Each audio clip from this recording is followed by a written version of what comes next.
The wind howled across the Montana prairie like a widow's lament, rattling the warped shutters of Elias Thorne's weathered ranch house. Inside, under the flicker of a single kerosene lamp, the rancher cradled his 6-week-old daughter Lily, whose tiny wails pierced the night sharper than any coyote's cry. It had been 37 days since Maria's heart gave out in the birthing bed. Her final breath a whisper of Elias's name and a plea to keep her safe. Now, Elias sat alone on the sagging oak rocker, his calloused hands trembling as he rocked the bundle against his flannel shirt, the scent of hay and sweat mingling with the sour tang of formula gone wrong. Lily's cries weren't just hunger. They were a raw echo of the void Maria had left, a void that swallowed Elias whole each dawn and spat him out broken by dusk. He was 42, a man who'd wrestled steers and stared down blizzards. But this fragile life demanding what he couldn't give, had him on his knees. Elias had tried everything the sparse shelves of the general store in Billings offered. Powdered milk that clumped like regret, bottles warmed over a reluctant stove.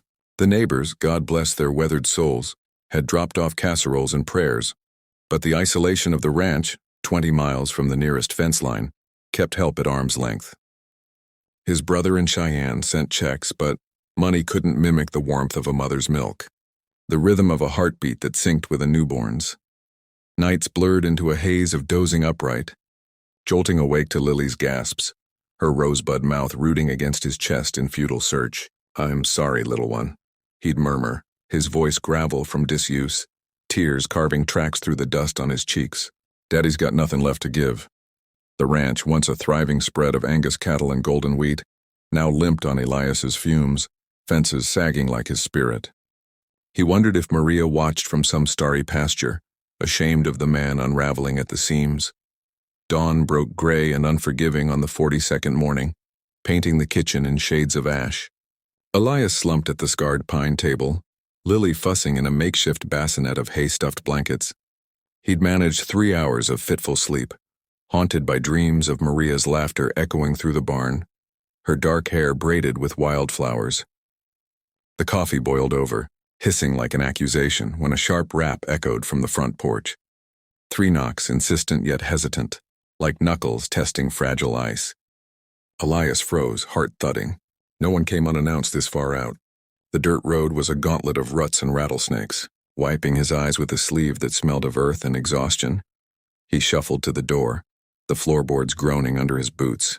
He cracked it open, squinting into the chill, and there she stood, a woman mid-30s maybe, bundled in a threadbare wool coat that hung loose on her frame. Her face was pale as fresh snow, framed by chestnut curls escaping a knit cap, eyes the color of storm-tossed sage, eyes that held a quiet storm of their own. "I'm sorry to bother you, Mr. Thorne," she said, her voice soft but steady, laced with the faint drawl of someone who'd crossed state lines more than once. "Name's Clara Hale. I heard about Maria from the feed store in town. They said you're out here alone with the baby." She shifted, clutching a worn canvas satchel, and Elias noticed the way her coat strained slightly at the chest, a fullness that spoke of secrets unspoken. He hadn't seen her before, this stranger with frost-kissed cheeks and hands raw from cold, but something in her gaze tugged at him, a flicker of recognition, like 2 ships sighting each other in fog. "I was passing through on my way to Missoula. Lost my way in the storm last night, ended up holing up in your old line shack. Hope that's all right." Elias blinked, piecing it together. The shack, a forgotten relic from his grandfather's days, sat a mile off the road. He'd meant to board it up. "Ain't no bother," he muttered, stepping aside. "Come in 'fore you freeze solid." Clara entered like a breath of unintended grace, her boots leaving muddy prints on the rag rug Maria had woven from feed sacks. Lily's cries escalated, a siren's wail that filled the room, and Clara's hand flew to her mouth, eyes widening. "Oh, Lord, she's starving," she whispered, not pitying but knowing, like she'd heard that sound in her own bones. Elias nodded, defeated, gesturing to the rocker. Tried the bottle again.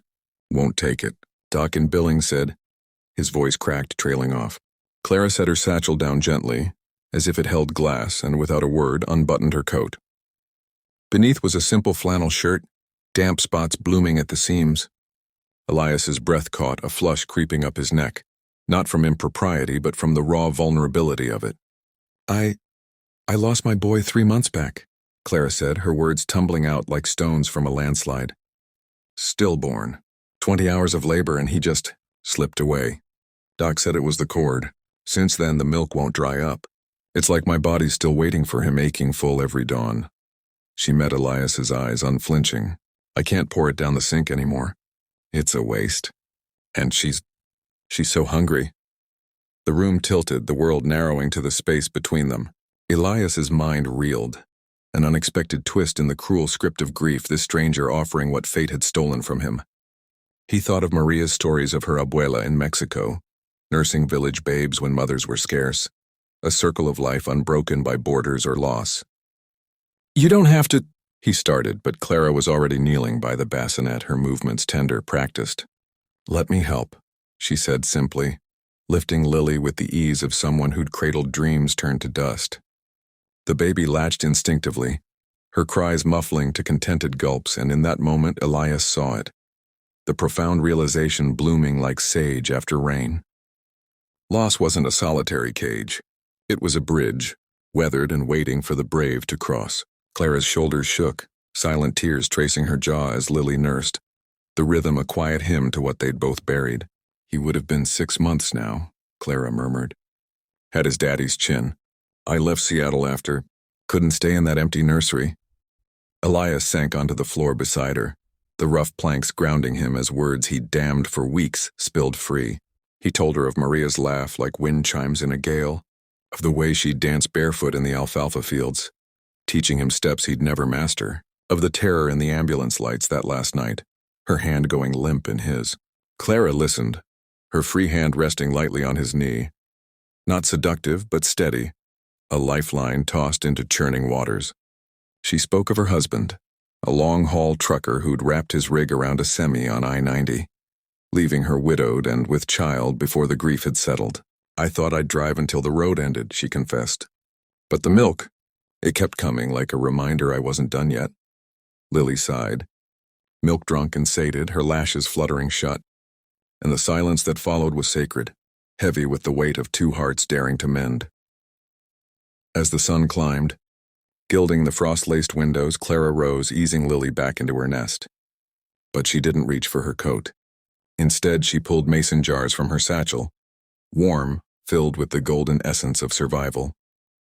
I'll stay a spell, she said, a shy smile cracking her resolve. If you'll have me, help with the chores, the milking, whatever needs doing, until she's strong enough or I figure my next mile marker. Elias stood, taller somehow, the fog in his chest lifting like morning mist. He thought of the ranch's vastness not as a prison of solitude but a canvas for second chances. Maria always said the land gives back what you put in, he replied, his voice steady for the first time in weeks. Kindness mostly. They shared coffee then, black and hot, trading stories like seeds for planting, tales of resilience, of hands joined in the dark. By week's end, the fences stood straighter, the cattle lowed contentedly in mended pastures, and Lily's cheeks rounded with the bloom of health. Clara's milk became the ranch's quiet miracle, but it was her presence, the way she'd hum old spirituals while scrubbing pots, or braid wild grasses into Lily's cradle, that wove the true magic. One evening, as thunderheads gathered like old friends, Elias found Clara on the porch, rocking Lily under a quilt stitched with stars. You know, he said, settling beside her, I figured the world ended when Maria left. But here you are knocking like some kind of answer. Clara leaned her head on his shoulder, the gesture simple, profound. Maybe we're both answers, Elias, to each other's unfinished prayers. In the shadow of the Rockies, where the prairie whispers secrets to the sky, Elias learned that humanity's power isn't in grand gestures, but in the selfless offering of what hurts most, the bared soul, the overflowing heart. Clara stayed through the spring thaw, her roots sinking deep into the soil of second chances. Lily grew, her first giggle a spark that lit the ranch anew. And Elias? He rose each dawn not as a man bereft, but as one reborn, testament to the truth that kindness, unbidden and pure, can nurse the deepest wounds. For in the end, we're all hungry babies in a vast world, waiting for a knock that says, I've got enough for 2. And when it comes, we thrive. Not just surviving, but blooming wild and free under the endless Montana blue.